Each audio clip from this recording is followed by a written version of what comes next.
Our next speaker is Dr. Noor Hasan. We all know him, our favorite Noor Hasan. He has completed his BS and Masters from University of Dhaka and obtained his PhD from University of Maryland. Currently, he is the Chief Executive Officer at ISBM Incorporation. It's a biotech based in Maryland. He also serves as an adjunct professor at the University of Maryland. Before joining EasyBiome, Dr. Hasan has served as a Chief Scientific Officer at Cosmos ID. Dr. Hasan is a molecular biologist, a consultant, and a subject matter expert in microbial genome, microbiome, bioinformatics, and molecular ecology.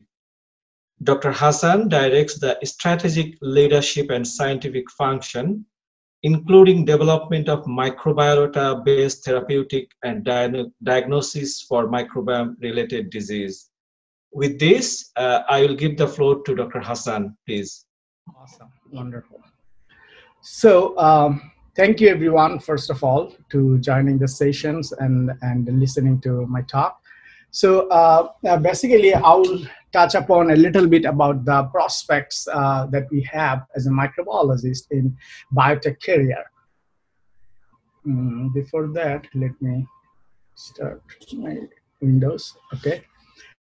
So to begin with that and to share my voice along with the 4 exciting speakers that has already spoken and shed light into many areas of microbiology career, like this will be a slightly very highly concordant, but in a different perspectives in the biotech industries.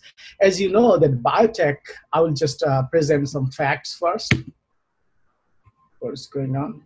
Okay, as you know, the biotech is a highly growing industry. There are very, very small, medium, large biotechs. In United States, there are about 3,000 biotech companies, and globally you can find around 6,000 biotech. In United States, only within United States, they employ around 3,000 people, and they contribute the global revenue significantly, and they are always in a growth. It is predicted that every year they actually achieve 7% employment growth. So it's a growing industry, so it could be a very good opportunity for microbiologists. So where they are located? They are located globally and regionally. Within the United States, you can see that there are many, many states you can find the biotech, but they have some centralized locations, predominantly California, Massachusetts, Maryland, New Jersey, this area, which are typically known as biotech corridor.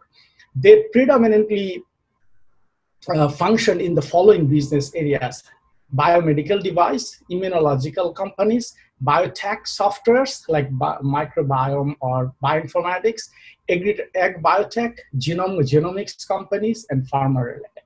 So that actually constitutes the biotech in a broader sense. Now, why you choose a biotechnology career? There are some moral benefit, and there are some intellectual rewards, and there are some financial rewards, and there are some career rewards. So basically, if you think that through a biotech career, you might be able to contribute to mankind by saving lives, curing diseases, and being a pioneer in the cutting-edge technology development and application. So you can tell a story to your next generation that, hey, I was part of translating these cutting-edge technology to people's benefit. Also, people who work in the biotech industries, actually, they are often making discoveries. If you go to the history, many of the cutting-edge science and their applications to human benefits came through biotechnology. Their fundamental purpose is to translate the good science into a product that benefits you. So you can get a chance to work on that. Now, there are some highlights and there are some lowlights. There is nothing in this world which is just perfect. So what are the key highlights? Highlights is it's a vibrant workplace of interdisciplinary scientists. And how it benefits you? Because you will have mathematicians, physicians, engineer, computational biologists, chemists within the group. So you have an opportunity to explore other interdisciplinary specializations. And then you can expand your thought process and see the total. Secondly, you will be able to get involved into translational science activity, like converting science into product.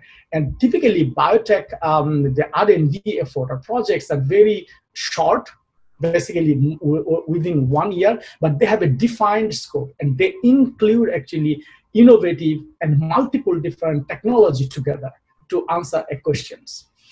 So you will learn, you will get these cross-disciplinary exposure.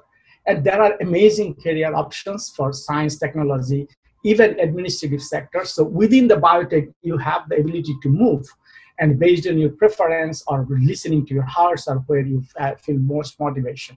And they are intellectually very, very challenging. You will be challenged intellectually every day, and that will sharpen your mind and thinking process. And of course, financially rewarding.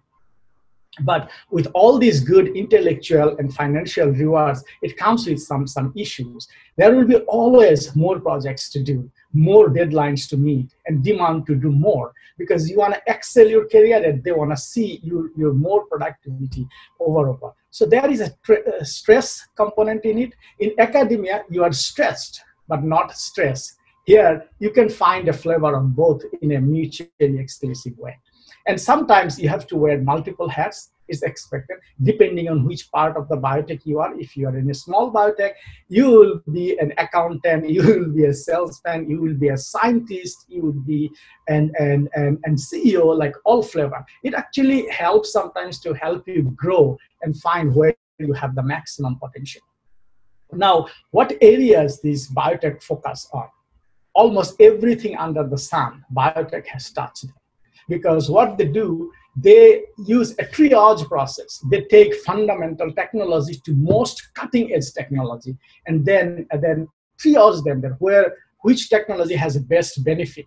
They run on strength on each other. Therefore, you will see that they predominantly using all different technology, but most of the time they always try to play around the advanced, cutting-edge, novel, new technology that can enable novel discoveries, biodiscoveries, or that can enable novel applications.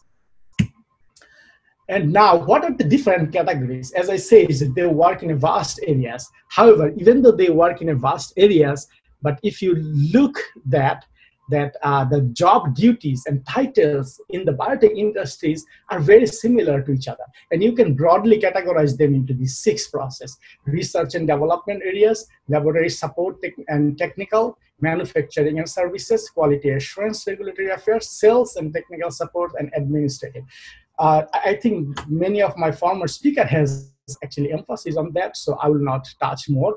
But I will say, for an easy and smooth transition from academia to industry, you can choose research and development, because you will feel the pulse of the lab as well as you can feel the pulse of corporate. And these are the 4 major areas that biotech has the largest growth possible in next few years. Among them, I will mention the last 3: computer engineer and data administration, where bioinformatics and genomics fall as a part, research associate, and scientist. So this is where microbiologists can take a tremendously good role and opportunity. Now, this is kind of now how you land into a biotech job. Like, what are the processes? So in my mind, I articulated, remember, there are different sizes of biotech. And so there is no golden route. So it is, you can look for a generalized process, and this is what it is. So you need to adjust and evolve, as Aftab nicely said. So there are barriers to entries. What are those? How to prepare yourself, how you get the connectivity, find a job to apply and get an interview. And once you are in the interview, what are the things that you need to take into account, getting there, adopt, how to evolve and grow within biotech and reach your dream job. I may not be able to touch upon all of them due to time constraint, but I will definitely touch the first 4. So barrier to entry. First is educational requirement. In a biotech, you can actually, predominantly for microbiologists, the requirement could be bachelor, master's, and PhD. Look at this hierarchy. And over there, you can see that depending on which level you want an entry, like research assistant to chief scientist, these educational requirement and experience actually varies. So these are often position specific, that which specific positions you want. And experience and skill, as you can see, that there are some basic, some personal, and some technical skill that you need. In a basic personal skill, predominantly, all of them has this simple list that what you need. And particularly for certain applications, you need some very critical thinking and record keeping skill. For example, if you want to be, sorry, I can see the full slide for some reason. For clinical research associate, you need actually you need actually work well under pressures if you are a scientist. So these are few things you have to manage. So resident status, this is very important, and I think this is one of the most critical barrier to entry in biotech job. Remember, there are different type of biotech, very small startup, medium to large. Whenever go to the large, they're much more stable, like pharmas, lot of pharmas. But in a very startup to small, medium to medium biotech, and sometimes the job are not highly stable, because in a fine morning you can get a pink slip. So this is a lot of vibrant, it's dynamic area. So therefore, typically I advise that in a small and medium pharma or startup, you go when you have a residence status, like permanent residence, or you are in a H-1B visa, but if you have like couple, like your spouse or is in a good shape and both of them are work, then one can take the risk that, it's fine. But in general, permanent residence and H-1Bs are out to go. One critical thing is that, although it is not mentioned anywhere, but to know that based on my personal experience, that biotech industries always look for some desired skill, like communications, problem solving, technical proficiency, ability to teamwork, and meeting deadlines. I think several of the speakers has spoken about it as well. So now, how to prepare yourself? So first of all, you have to do a very honest assessment. Be very honest on your credentials, qualifications, technical acumen. Also blend in your desire and personality, like what you want, what is hard. If your heart says that you love academic research, stay there. Do not take a decision that you don't like it. So through that process, you will identify the areas you are strong and find out the skills you lack. And those skills you need to keep working on, because you will have some time to in between. Once you find your areas and that you are strong, and you have to align to a job or career that matches your goals and interests.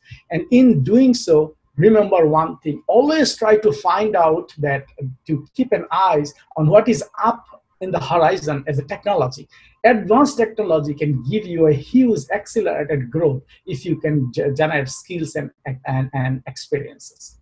Also, in this process, just keep in mind that additional skills that several speakers also mentioned, leadership, commercial awareness, and interpersonal skill, these are foundation for a great leader. So if you try find a different way to achieve some of them, taking courses or keep up with the industry that where your dream jobs are, and manage interpersonal skills, there are a lot of videos, a lot of ways to do so.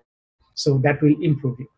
But the next step is 1 more minute. Your 10 minutes is up. If you have 2 more minutes to wrap up, please. Okay, sure. Thank you. Next step is converting a CV to resume. I think a lot of people has talked about.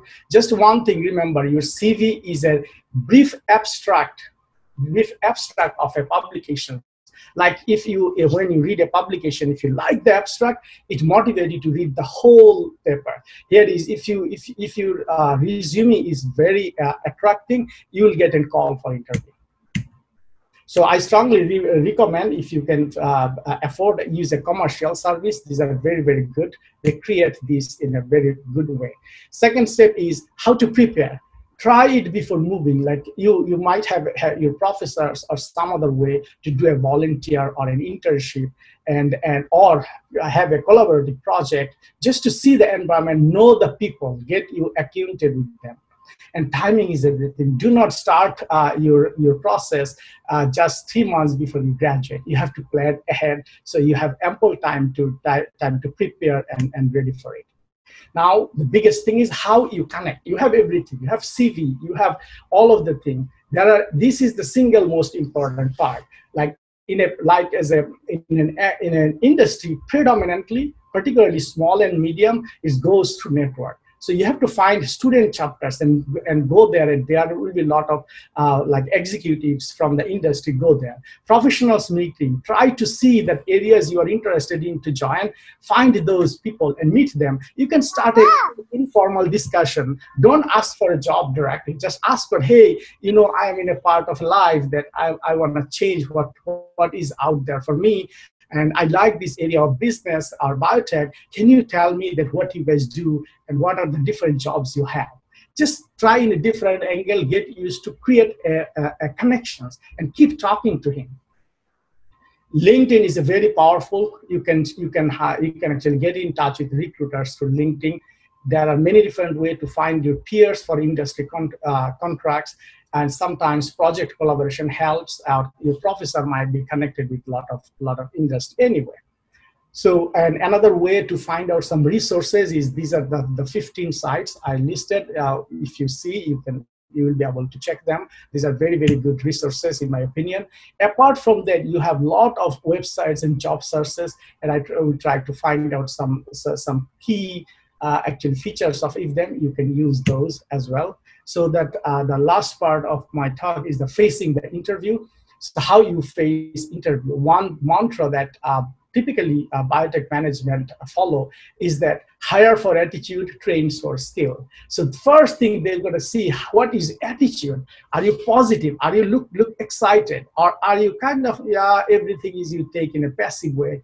No, you have to show a very positive attitude. If you get attitude, they know that they can train you necessary skill to fit into the environment. So do that and do ample homework. I think Fahmina touched it a lot, very similar. And one critical thing I will say when answering the question, don't stress too much on individual achievement. Share more on collaboration, teamwork, and meeting deadlines, because remember, those are all they are looking for. They also wanted to tell about your experience that, okay, if there is a failed experiment, how you corrected it, or if there is something going on, or some assay that you make it cheaper, faster, or better. These are the innovation, the acceleration that biotech are looking for. If you have that in your question, try to mention that, because this will show you problem-solving capability and also indirectly indicate your leadership skill. Remember, if you have a presentation, you have to tell a story after by mentioning very well.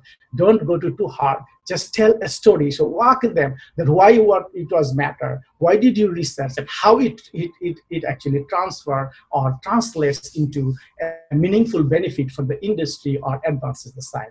And do not forget to send a thank you note to everyone who was in the interview board. Very, very important. So I just touched upon these 4 things. I don't have time for the rest, so let's keep them for another day. So in conclusion, to conclude, I will say that microbiologists have a lot of career prospects to explore, particularly in the biotech industry. So be confident, set your goal, move ahead strongly, know that there are many ways to reach your destination. So just look at your vision, let go with the flow, be persistent, success will be it. With that said, I will thank you for attending the session. I wish you all a very good luck in your job search. If I can be of any help for you, feel free to reach me. Thanks. Thank you very much, Dr. Noor Hasan, for your very informative insight. And I hope that you enjoyed the session. And please, if you do, please join our ISBM Facebook group. And with that, I would like to end the session.